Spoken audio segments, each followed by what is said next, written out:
Hello, entrepreneurs. Let's talk business plans. About 20 to 25 years ago, your business plan would have been one of the most influential things used to decide whether or not you qualified for a loan. The business plan goes over so much detail. I mean, they ask you everything in a good business plan, from your mission statement to a statement of purpose. Most of us would be like, that's the same thing. The mission statement is pretty much who you are as a company. It's also what they call your elevator pitch. What can you say to somebody in 30 seconds? You have 30 seconds on an elevator with a potential investor, somebody with money, somebody with clout, who could just add the drop of your name, of the name of your business, improve it. You have 30 seconds to say who you are, what you stand for, and what makes you different. That's your mission statement. The statement of purpose will go on further, and it will describe the way and how you do what you do that makes you different.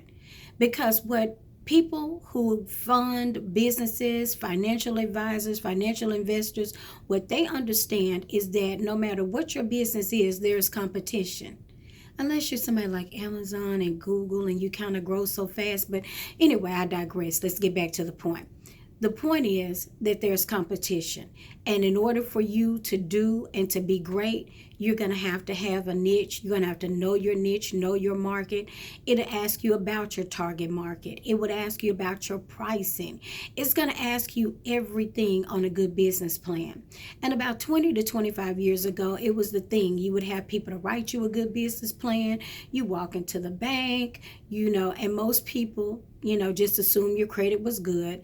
When I say assume, I'm not talking about the banks, but whenever they would advise you, whenever you would go to the meetings, they would say, okay, well, you got to have good credit, and you go in, and people were funding. Banks were funding more. But again, I said about 20 years ago. So that was before the real estate market crashed, and lenders had outlended and lended more than they probably would ever get back. And things have just changed. So while your business plan is important, that's not what they're funding on. We'll talk about that in another video. But for the business plan, it's still very crucial, because that business plan leads you as the entrepreneur into thoughts, ideas, concepts, conflict, and conflict resolution that you would never ever get without writing it. So with my company, we don't write business plans for people, but we coach them into writing their own business plan. It allows them an opportunity to really look at everything that they're getting into when they go into business. I'm not ever going to tell somebody not to go into business. I love being an entrepreneur. I love owning my own company. And before, one thing is complete, I have a million ideas, which are all on my vision board. Because as an entrepreneur, as a visionary, ideas keep coming. But I will tell people all the time that it is daily work.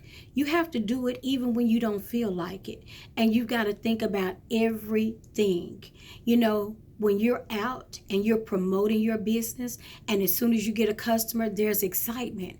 But then there's also diligence. I'm in a service-based industry. So one of the first things I have to do is I have to make sure we have a contract, we have an agreement, we have agreement of our services, so that whatever they're expecting of me, they know what to expect, and they know what I expect from them. Trust me, I didn't just wake up knowing that. You learn things by doing and by being in your business. And so as it goes on, you'll learn to think about a lot of different things to add. But because I did have a solid business plan, I pretty much knew that I needed to do paperwork, and the type of paperwork I needed to do, and the things that were going to make to help ensure a client base. Because just getting a customer one time in a service-based industry is not enough. You want to keep that client. So I do bookkeeping and provide financial reports as well as tax preparation. I don't want every year to keep finding new people to do their taxes. I want to retain some customers. So then we have to develop a relationship. That business plan helped me to think about all of those things. writing the business plan, even when I went into other companies where I worked in accounting, that I was a full charge bookkeeper, I could think about what I saw in those businesses that I worked, that I also had written and thought about in my business plan. See how it all goes together? So if you're thinking about doing something, whatever your business is, you want to do that business plan.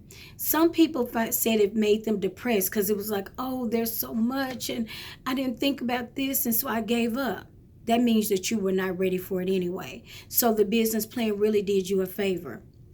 I wish I could say that everything about my business was just great and I never had worries.